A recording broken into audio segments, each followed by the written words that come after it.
Om Tava Kathamritam Tapta Jeevanam Kavibhiriritam Kalmashapaham Sravanamangalam Srimadatam Bhuvi Grananti Ye Bhurida Jana.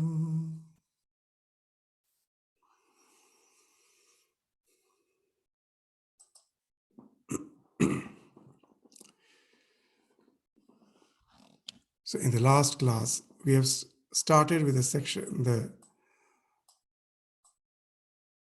chapter which is titled as the advice to the householders. And we will continue with Sri Ramakrishna's conversation with Kedar, Master, and other disciples as on August 13, 1882.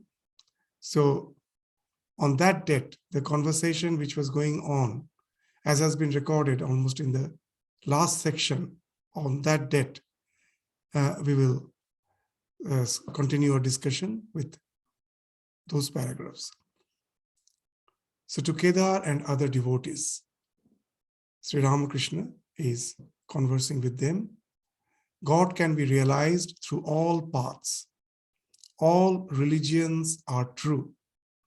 The important thing is to reach the roof. You can reach it by stone stairs, or by wooden stairs, or by bamboo steps, or by a rope. You can also climb up by a bamboo pole. So, means may be the different, but the goal is the same. So, this is the thing many nowadays objects to. That means are also different, goals are also different. That's what the various religions will say. Why? Because if we study the idea of the highest attainment, as has been described in the theological literature of all the religion, there seems to be a lot of difference. The idea of heaven in the Abrahamic religions is totally different from the idea of liberation as has been enunciated in Vedanta. And again, within Vedanta, the various schools, the schools of the dualism, the qualified non-dualism, the Advaita, the non-dual, the idea again we find, where is there? So now naturally the question comes that how come that the goal is the same? Well, if we go to the theological study, the doctrines and the dogmas of all the religion, of course, the means also are different. The goal also is different. But there is a particular section in all the religion. Those who were not satisfied with the mere make-believes, that religion gives us a belief system. We try to integrate our life by adhering to that belief system. As long as religion satisfies only that purpose, the purpose to integrate our life with the varied belief systems that we find in various religion. There, of course, is various means as well as various goals. So as very nicely in our scriptures, the word dharma has been defined. There are two definitions of dharma. One is dharayate iti dharma. That which integrates you, that which holds you is dharma. From that standpoint, this modus operandi, the way the operation, all the religion operates, there are various modes. The goals are also different. But the purpose which it serves, it do help us to integrate our life. that like any other beings, the human being also has its biological impulses. If as a human being we live our life to those biological impulses, there cannot be any civilization as such. It has to be regulated. And the religion till now, for thousands of years, religion was playing that role. In the modern world, of course, we will find psychology or something, some subjects like that is trying to replace the role of religion. But still, if any force is the greatest force, even in the present world, with our conscious attempt to get rid of religion, still, if any force is the greatest force, is the religion. The people, at last you will find, today or tomorrow, it's in our blood. Maybe as long as they are in the students, as in the universities and all, where the academic courses are designed in such a way that counseling, everything depends on psychology. But somehow we find, as we proceed to our life, we reach the so-called the middle age. When the midlife crisis starts, we find there's a throng of that huge population who were prone to be secular, is somehow or other adhering to some form of spirituality.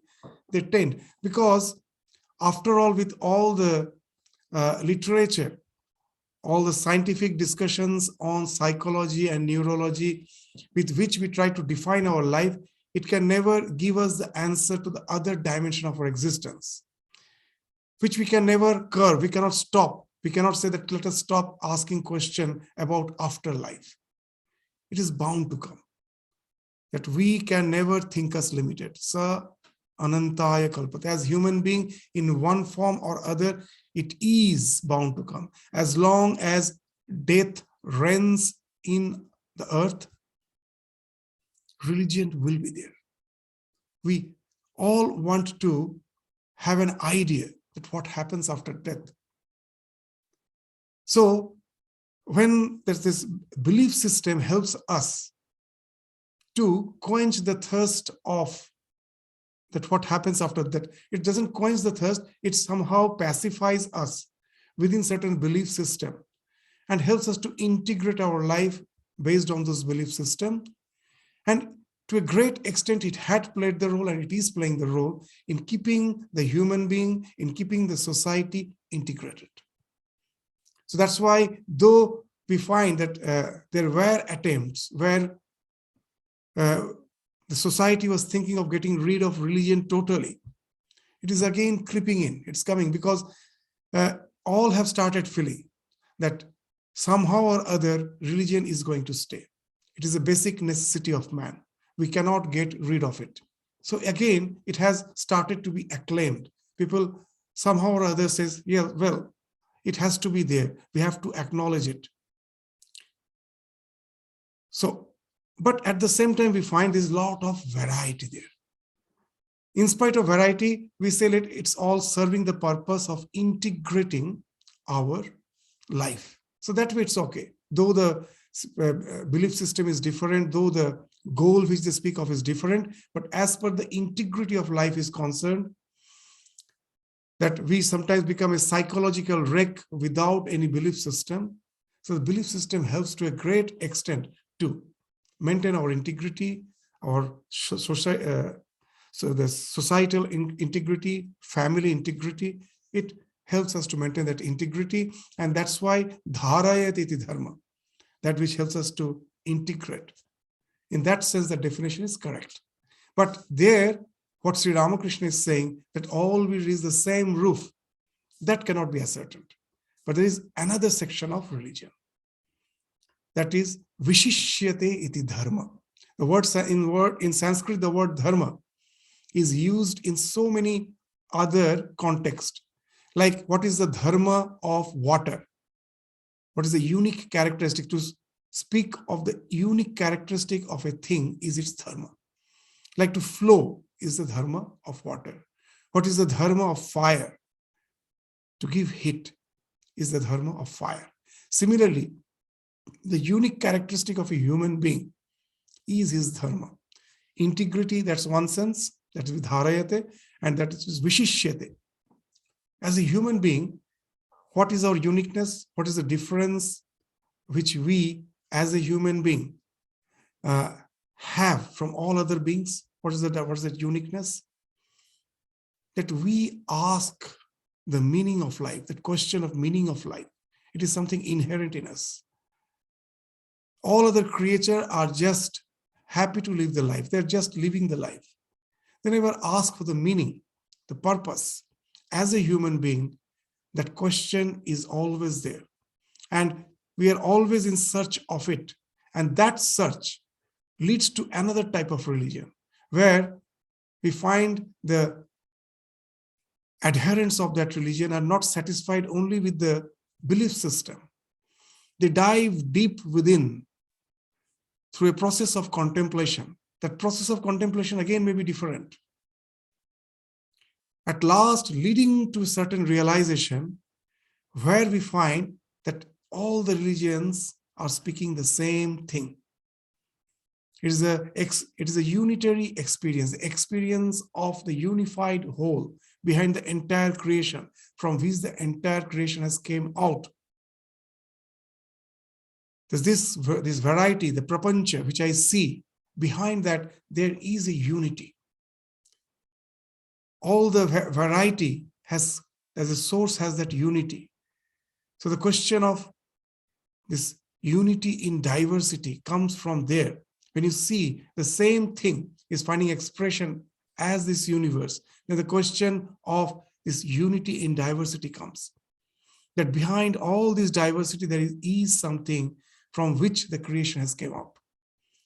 And that, the idea of that unified ultimate existence, we find in the language of all the mystics, whether it's a Christian mystic, or it is a Vedantin, or it's a Sufi saint in the Islam tradition, any tradition you go, they all speak of that unity. And if you read their language, you will find they are as if speaking the same thing. As in the words of Sri Ramakrishna, Shekhane Shob Shealer Akra. All the fox howls in the same manner when they reach that realization. So if you take the language of the mystics, there we find all are speaking the same language. So from that perspective of religion, Sri Ramakrishna is saying these words, that God can be realized. Just see, it is not a question of belief. He's not speaking that the belief of God is same in all the paths. It's a question of realization, something which I am seeing face to face. I'm seeing the truth face to face. So then the question of realization comes. It's not mere belief. So God can be realized when you are trying to realize. Then the question of unity comes. So God can be realized through all paths. All religions are true. The important thing is to reach the roof. The roof here speaks of that, the experience, that unitary experience. That's the thing which has been spoken of as the roof. The important thing is to reach the roof. You can reach it by stone stairs. The paths may be different, or by wooden stairs, or by bamboo steps, or by a rope. You can also climb up by a bamboo pole. So this, even the same thing we find is been spoken of in all the yogas. The Jnana Yoga, Bhakti Yoga, Raja Yoga, Karma Yoga. Swami Vivekananda, in one of his lectures of Karma Yoga, very nicely has said that all the yogas are the various paths, but the aim is, the goal is, what is the goal? Obliteration of the ego. When this limited ego falls off, it takes you to that non-dual experience, that experience of that non-local self. The ego speaks of the locality, it falls off. It takes us to that non-local experience of the self. So that happens with the obliteration of the ego, whether it is through the detached action. But when I'm doing any action, that it is a desire which speaks of the ego. The ego wants the result. The detached action speaks of that removing the desires, which speaks of annihilation of the ego. Discrimination is something direct, that my psychophysical existence, whatever I see, is not me. Something behind that, who is the eternal observer, is the real me. Through that process, again, we can obliterate the ego. The devotion. In the devotion, when I love the ideal, that love gives such a tremendous absorption. That absorption makes me forget everything. And at last, the ego, which needs a small part of my mind to remain intact, that also is taken away by the object of devotion to again lead to the obliteration of ego and the realization of the self. Or it may be through the concentration. When you focus your mind and all the vagaries of the mind are taken care of, it all stops, that again can take you to the obliteration of the ego.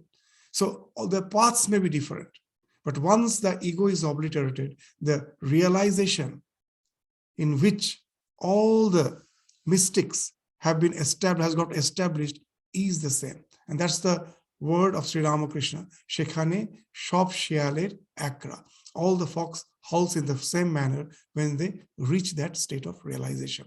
So this we have to understand very clearly, that religion has this two sections. One is the belief system. There, path is the different, goal is the different. But there is another section, which is the mysticism. It is not more belief. It is a practice to go to a type of realization. There we will find all the religion is speaking of same type of experience. The language may be a bit different, but what they are trying to say, it's all echoing the same language. So from that sense, from that mystical point of view, Sri Ramakrishna is saying that all the paths lead to the same goal.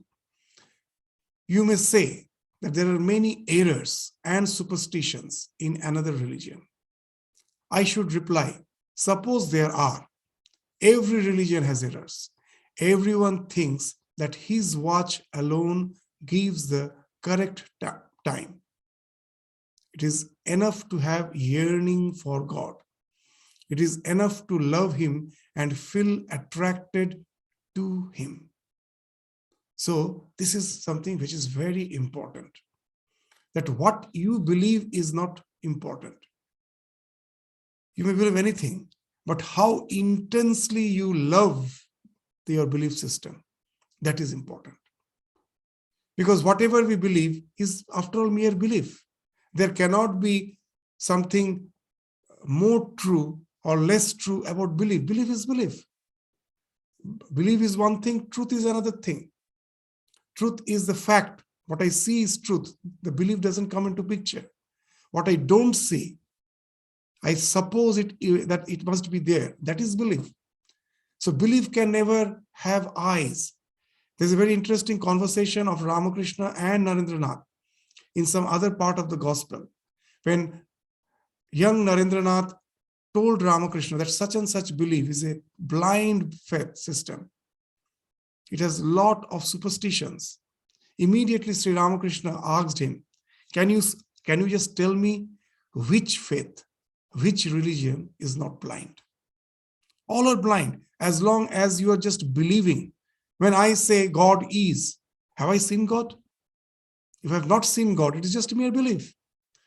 And as long as the belief is there, how can you say some belief is higher, some belief is lower? Belief is belief. All are blind. Then you may say, then why to resort to a belief? Because if you resort to a belief wholeheartedly and you develop devotion for it, it speaks of a particular type of programming which takes you to the realization. What's the programming? Whatever may be your belief. When I am having a tremendous faith on my belief system and I resort to a type of contemplation to whatever I believe, what happens at the beginning, that I am using my willpower to keep my mind fixed on my belief system, my concept of God. And that will helps to develop a path in my mind. because we know what we do again and again, that creates as if a path in my mind, the neuroplasticity. Once the path is created, then what happens? We will find that all the things which we like is nothing but the path which has been created in the mind, and the mind tends to traverse to that created path without any purpose. Previously, most probably there was a purpose for which I was traversing that path again and again. Once the path is created, now I become obsessed by it. The same thing happens with the belief system. When I really with faith hold to a belief and with my own resolution, with all my resolution and practicing, it leads to the formation of a path as if a path in my mind. And then the devotions comes in. And that devotion, the more that devotion becomes intense, the mind becomes more and more focused. More and more focused. And the more the mind is focused, the other things starts falling off. Even the bodily feeling starts falling off. And at last, you will find that the ego, which has to hold on, that the mind has to hold on to that ego, a small portion of the mind has to keep the ego intact. That also is taken away by your object of concentration. And then you become one with the object of meditation. This is the state which has been called as Samadhi, where the concept of this three, the triad, the dhyana, dhyata, dheya, the process of meditation, the one who is meditating, and the object of meditation, they collapse. You become as if one with the object of meditation. Because when the ego falls off, the idea that I am meditating cannot be there. You become one with the object of meditation. And when that happens, a wonderful thing happens. Whatever may be the object of meditation, you will find what has happened. It was just a framework which you were chiseling out in the wall of ego. That's what Ramakrishna says. You were as if chiseling out from the wall of ego that concept of divinity. That's the thing you were chiseling out.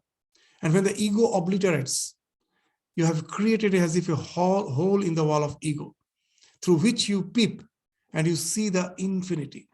There's a wall, you don't know what's on the other side. You start chiseling out a particular shape. And when the chiseling is complete, that shape, in that shape you get a hole, and through that hole you peep and you see this infinite expanse. And now as you have chiseled in a particular form, that concept, your concept of divinity is that in which you have chiseled, and now you say, my God is infinite. Everyone has chiseled as per their concept of God, and they all feel my God is infinite. But actually what has happened? All has chiseled in the wall of ego and are peeping through a hole. The hole may be of varied shape as per the concepts of God, but they're all peeping to that same infinite. So that's why Sri Ramakrishna used to say that all the concepts of divinities, forms of divinities, are a hole in the wall of ego. In some other portion of the gospel, he's saying.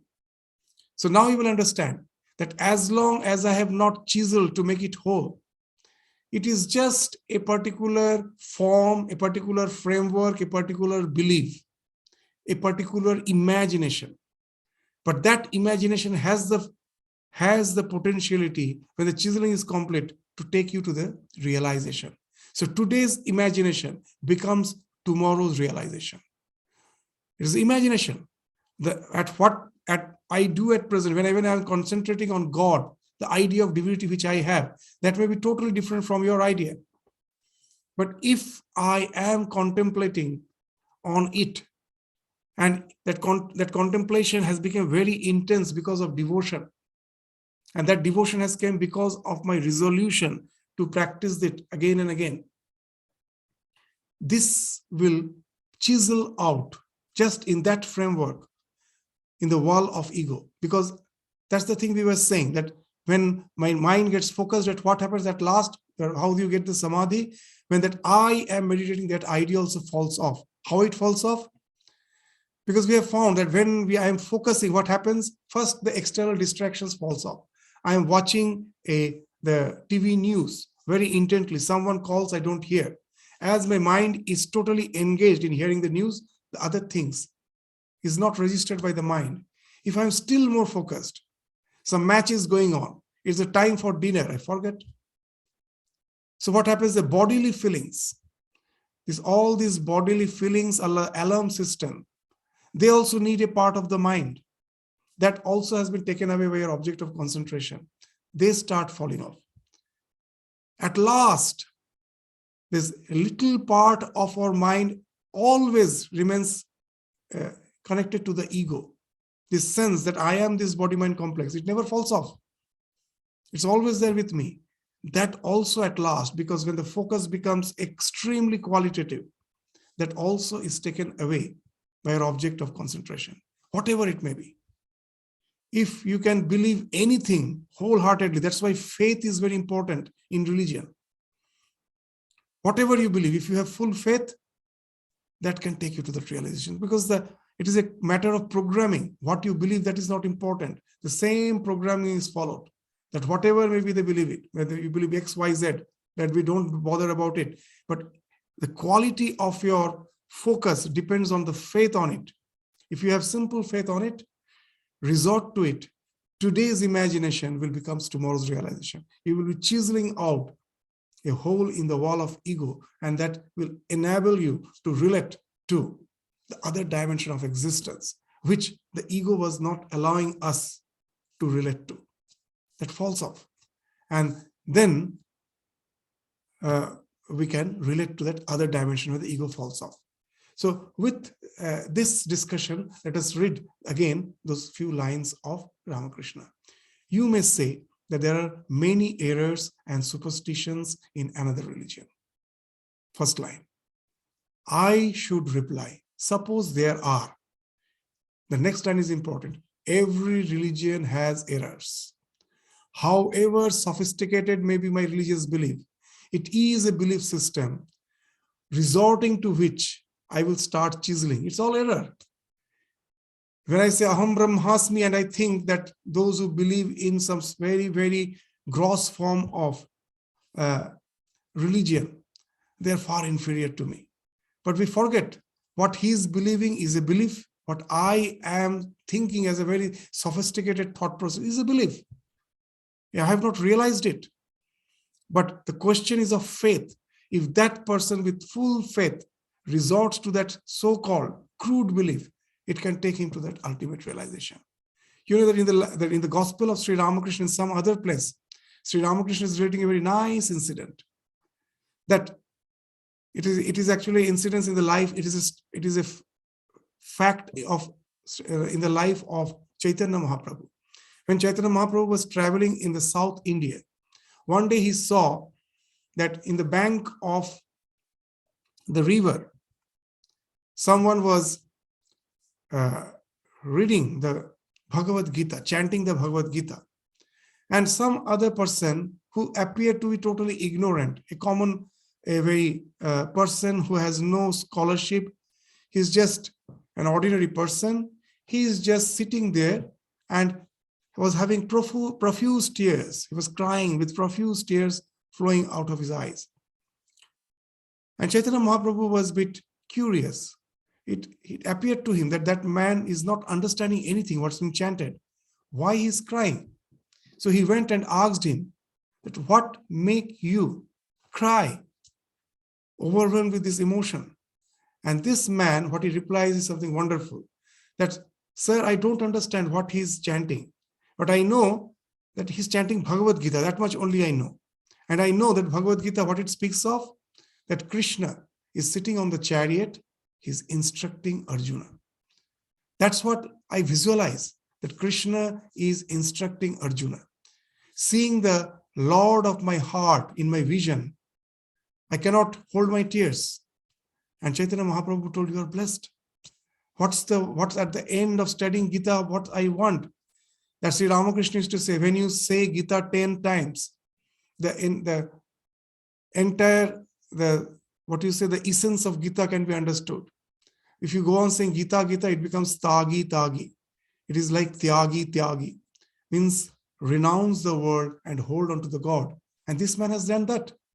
He has developed a tremendous love for God, which will allow him to enter into the state of flow. And ultimately, the ego is bound to fall off with that type of devotion, leading him to that realization. So there's no need for understanding the scripture.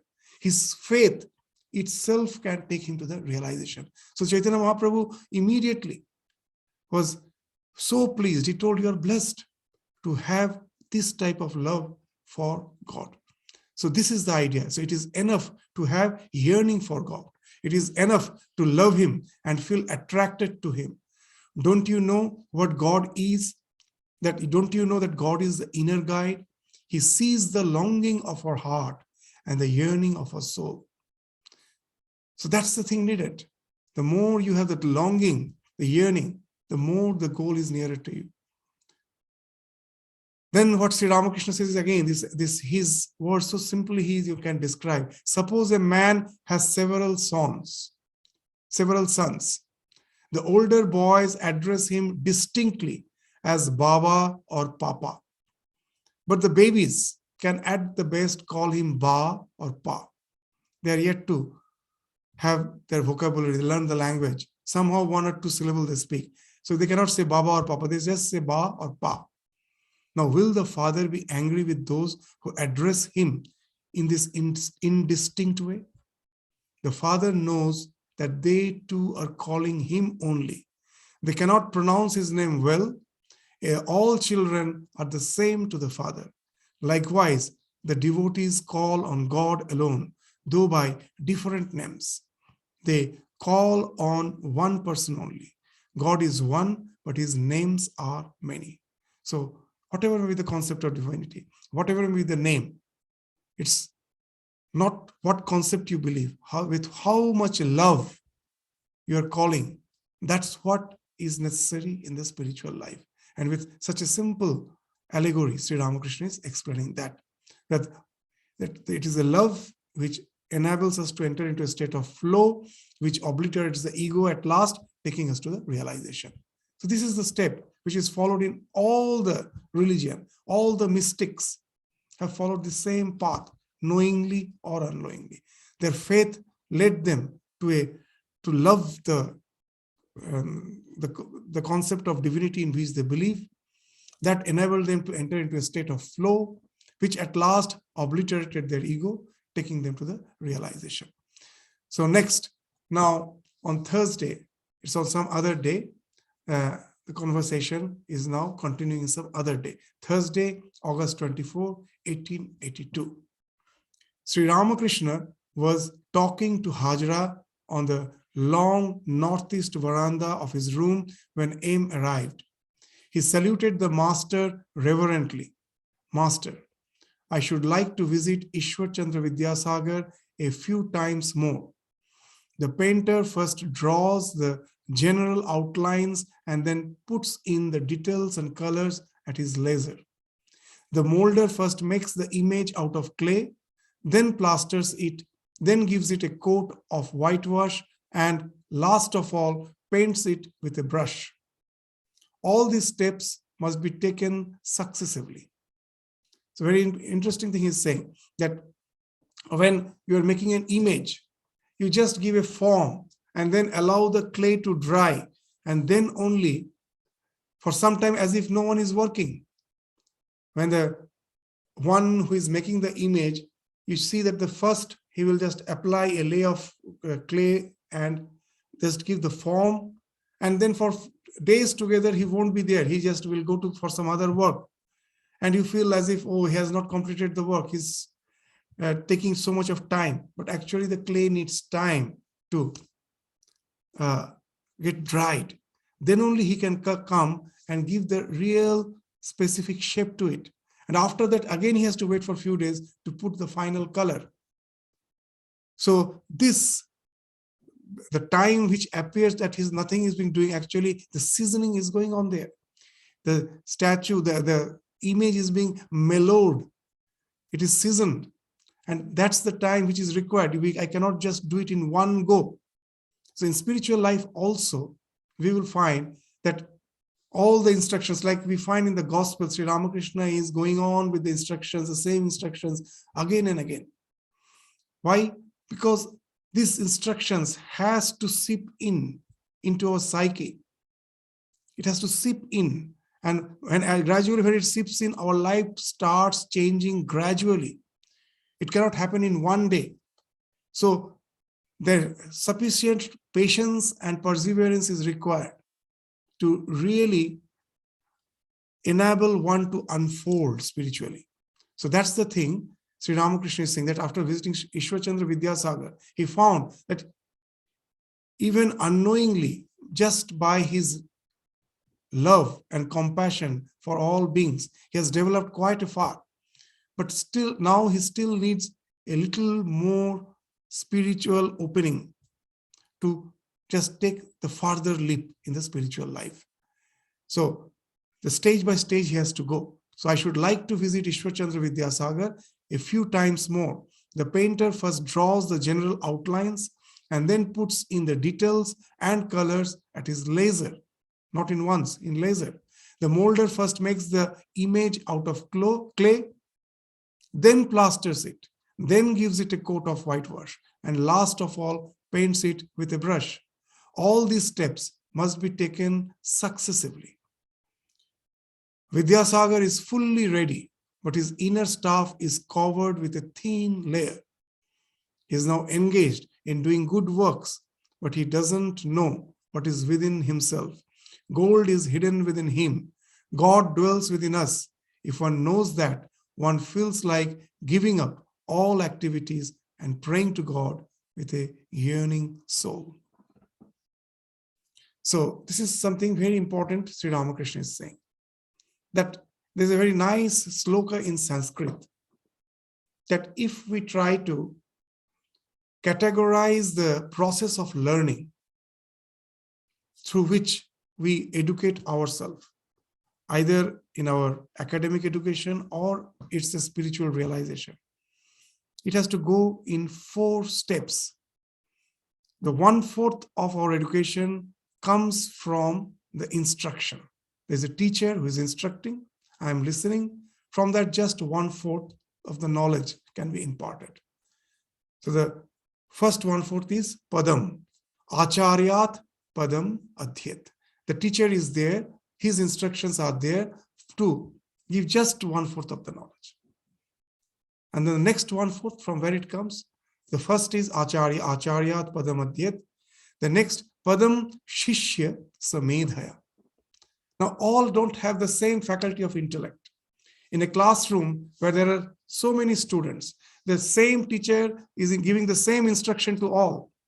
All the students don't understand in the same way as per the intellect, as per their concentration, as per their focus.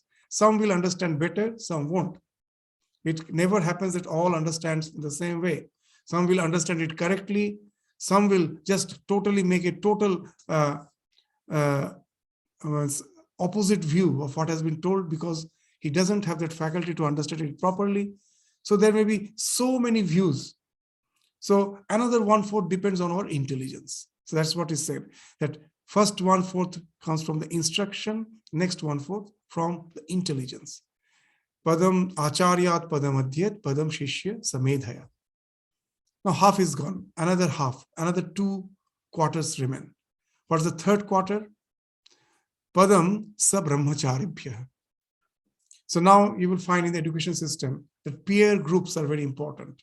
The teacher instructs, he leaves, now there will be discussion. Through discussion, another 1/4 idea gets cleared. That when the teacher was teaching something I understood well, some other portion you understood well, and now we all start discussing, and through discussion, we find that the ideas are getting more clearer and clearer. So that is the third quarter. The last quarter is very important, which has to do something with what Sri Ramakrishna is saying. The last quarter, the first, again we said acharyat padam adhyat, that's the first. Padam shishya samedhaya, that's the second. Padam sa brahmacharibhya, there's a peer learning. There's a third. The last quarter is padam kala kramenacha. It's only through time.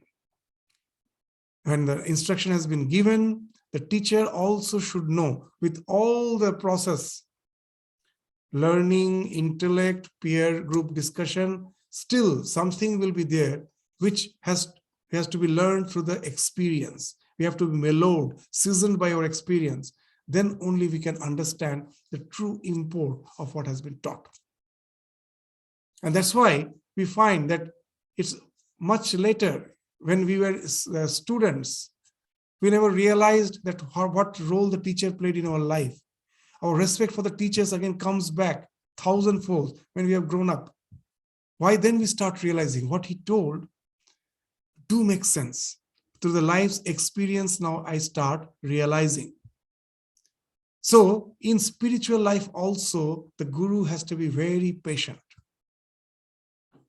That even in spite of all the instructions, we may find that he will be failing to understand in its proper sense. The teacher, the parents, everyone has to have that patience. We have to keep something for the experience to happen. And then the real knowledge dawns in. And that's why in our scripture, it has been spoken of that the knowledge comes through the process of Sravana, Manana, Nididhyasana. After hearing, when the student is cogitating upon it, the guru's role is not over. He will be having lots of gaps of understanding. And then again, the guru has to patiently wade through that, all those doubts, to take him through all those doubts till he gets an intellectual conviction. And then the real practice starts. All our practice is nothing but contemplation on our intellectual conviction. Till you have a conviction, you won't have the motivation for practice. As long as the doubt is there about the goal which has been spoken, I can never get the motivation. Once intellectually and convinced what has been spoken of do make sense, then only you get the motivation for the practice. The guru has to has to take the disciple, guide the disciple through that process of sanshaya, that doubt. And he can do it only when the student has faith. And what's the faith? That he somehow have the faith that what guru has told, what the scripture has told is correct. He's humble enough to accept the fact, I don't understand it. Now, that's the thing that we should understand. Many say that faith is like blind belief. It is not blind belief. Just the way I can learn nothing in science unless I have faith. And the way a primary student, if he asks that, just prove me the theory of relativity, can I prove it to him? Impossible. He doesn't have that fund of knowledge which will enable him to really understand that how is equal to mc square, or how this theory of relativity, what it speaks of. It's impossible. He just have to have faith that these are all scientific discoveries. I am yet to have that level of understanding to understand them. And with that faith, he proceeds in his education. And then when he's in the university level, then he's apt, then he's capable of understanding all those scientific theories, scientific inventions and discoveries. He can then only understand. Similarly, in religion, that faith is required. If you don't have that faith, if you say that these are all bogus, these are all make-believes, then there is no question of progress. But if with humility we accept that all the spiritual truths which has been spoken of by the spiritual teachers is genuine, they are not hypocrites, just for the love of humanity, they came down from the realization to relate their experience. I am the one who am yet to develop that level of understanding. So there's a gap in understanding. So I go on trying. That's the process of manana. And there again, the guru has a role to play. He sometimes appears to be indifferent. He's actually not indifferent. He allows the student to go through that process so that the experiences which he gathers in the process helps him. And then the teacher again becomes as if active. The so-called the teacher who was appearing to be indifferent, again, he becomes active. So teacher has to be very patient. Just as the student has to be patient, he has to persevere, the teacher also has to have that patience and perseverance. That's what Sri Ramakrishna is speaking, that Vidyasagar has progressed just by mere practicing that compassion. He has already obliterated his ego to a great extent. When I'm practicing compassion, altruism, you're thinking of others. The others are more important than you. So ego is already obliterated. But unless the idea or the spiritual portal opens up, this won't help as such in spiritual illumination. So when the ego has obliterated sufficiently, then the question of opening up of the spiritual portal comes into existence. And that's what Sri Ramakrishna is saying, that Vidyasagar is fully ready, but his inner staff is covered with a thin layer. He is now engaged in doing good works, but he doesn't know what is within himself. Gold is hidden within him. God dwells within us. If one knows that one feels like giving up all activities, praying to God with a yearning soul. When that happens, that through sufficient chitta shuddhi, by doing good without the yearning for the results, then the chitta gets cleansed. And then the question, the question for the meaning of life is bound to come. Because all the selfless action, at last you will find, is bound to take us dive within. It is bound to make us dive within. Why? Because with all our actions, at last you will find it cannot be the permanent solution. As we again and again say, that Ramakrishna is to say that the world is a dog's curly tail. The action by itself can never give you ultimate satisfaction. You will find the repercussion coming in various ways. The way you thought the problems will be solved is never solved. It finds expression in some other way. And then you're bound to ask, is this the goal or something else? And then it's the time for the guru to instruct him about the spiritual dimension of existence, to say that all these actions were actually not meant to bring change to the world. It only brings temporary relief. It cannot bring permanent relief. It was not meant for that.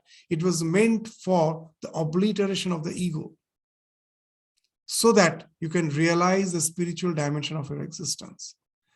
So then he instructs him with the spiritual dimension of the existence and tries to reorient his life so that his focus now changes to dive within. The actions has helped him to obliterate his ego. Now the final thing is just the journey of the alone to the alone. It takes him back to from where he started. It's a cyclic process. From the infinite we came, and again to the infinite we have to merge.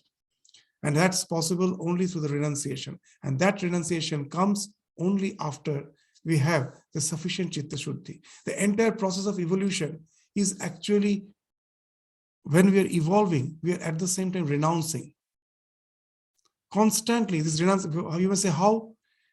Just say that a single bacteria in the process of evolution, what it is doing? It was performing everything as a singular cell. But to evolve, when it conglomerates, so that the conglomeration has a sense of identity, no more the individual cells. It has renounced so many functions which it was doing alone. It has given it to others. That's how the division of labor is happening.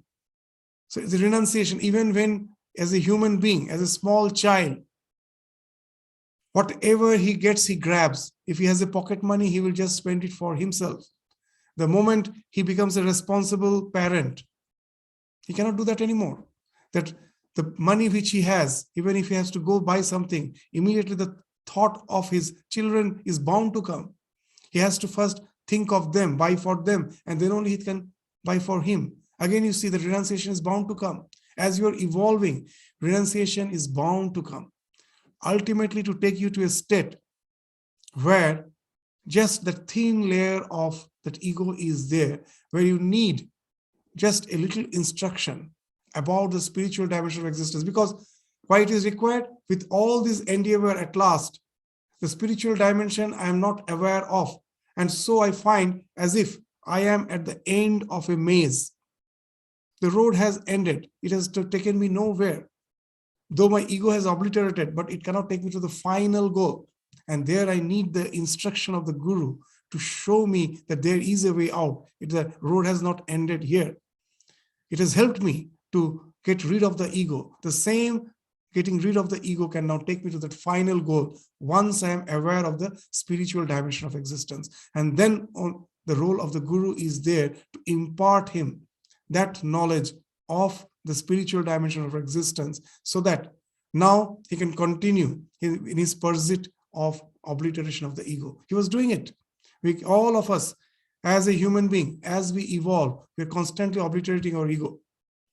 The final obliteration, which can take us to the spiritual realization, for that, the spiritual dimension has to be opened up. And for that, the Guru is there, the scriptures are there. If there was no need for any instruction apart from our sensate world, there was no need for the scriptures, there was no need for the Guru. The science would have been sufficient. But there is a dimension of existence which is beyond the senses, beyond the mind. For that, the scriptures are there. The Guru is there to open up that portal. And they can open it only for those who have sufficiently evolved by performing their responsibilities, by undergoing all the responsibilities, and in that process have already obliterated their ego. Unless the ego has obliterated to a great extent, spiritual instructions won't work. We will find many are there who in the name of religion just wants to run away to the comfort zone run away from the challenges of life to the comfort zone. They may try to make themselves believe, fool themselves by saying that it is religion, but it is no religion. It cannot help them. Guru is there. Here comes the question of this adhikar, that who is competent. Sometimes we say that spiritual instructions is for all. Yes, it may be imparted to all, but it won't help those who is not ready for it. The knowledge can be given, but one who is not ready for it, in no way it is going to help. So that's why Guru waits for the one who is ready for it, who has not tried to escape from life by being in life, by taking care of all the responsibilities in the process, has already obliterated the ego to a great extent. His chitta is already shuddha, cleansed. Now that instruction will really work, not before that. Just Sri Ramakrishna in some other place gives a wonderful example that when you have an abscess, unless the abscess is sufficiently ripened, the doctor won't operate on it. He will say, you have to wait for some time. So here also, the Guru waits. He says that, yes, your ignorance has to fall off still a little more. What you say, that the abscess can be easily removed. It has been ripened. So you have to wait. You have to allow that to be a bit more seasoned, matured as if, and then only he can operate on it. So here also Sri Ramakrishna is saying the same thing, that Vidyasagar has already gone through that process. He has only that little layer of ignorance. And now the instruction can work wonder on him. So that's why he's eager to meet him a few more times. Because after all, we will find that Ramakrishna, out of compassion, is instructing the world. And whenever he finds someone who is ready enough to take his instruction, it is he who is eager. It is not the Shishya who is eager. It is a Guru. When he finds a competent Shishya, he is eager to deliver the knowledge. It is because out of compassion, he has came down to help mankind, humankind. And that's what we find in the words of Ramakrishna. It is his love that seeing Vidyasagar already so much evolved, but at the same time, the spiritual dimension has not opened up for him. He's eager to help him out. It's not that just that Vidyasagar is an influential person, and that's why Ramakrishna wants to meet him again. That will be a shallow way of understanding. To understand that it is out of compassion. Seeing him, he understood that he's already evolved to a great extent. Just only the spiritual dimension has to be opened up. So for that, the instruction can work wonder. So he has to meet him for a few more times. But Yes, maybe it was not destined to be so. For Vidyasagar, this one meeting, this first meeting was the last meeting. He never met Ramakrishna again. But Ramakrishna understood what's the gold hidden in him. And that's why what he's saying is something important. That what I should like to visit Ishwar Chandra Vidyasagar a few more times. The painter first draws the general outlines and then puts in the details and colors at his leisure. The molder first makes the image out of clay, then plasters it, then gives it a coat of whitewash, and last of all, paints it with a brush. All these steps must be taken successively. Vidyasagar is fully ready, but his inner stuff is covered with a thin layer. He is now engaged in doing good works, but he doesn't know what is within him. That's the spiritual dimension that has to be opened up. Gold is hidden within him. God dwells within us. If one knows that, one feels like giving up all activities and praying to God with a yearning soul. So that's the beginning of the pure spiritual journey, the journey of the journey alone to the alone. So that's, you have to renounce all your entanglements and think of the divine and divine alone, so that you can get one with him. So that's what Sri Ramakrishna is saying. So we will continue with this discussion again in the next class. So with this, we stop our discussion today. Thank you all. Namaskar.